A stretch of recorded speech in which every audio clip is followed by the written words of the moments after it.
In front of me is Redmi Note 12 Pro Plus, and today I would like to show you how you can change default apps on this device. First of all, you need to install your new defaults. I already did that, so I can access devices settings right away.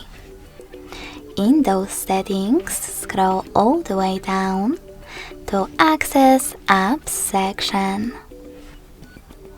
Then tap on manage apps. Tap on those three dots at the top right corner and click on default apps. Finally, manage all of those sections however you want to. I want to switch my browser app, so I have to click on it. Tap on Opera in order to apply it and select the back button. So when I do that, as you can see, my default app has changed.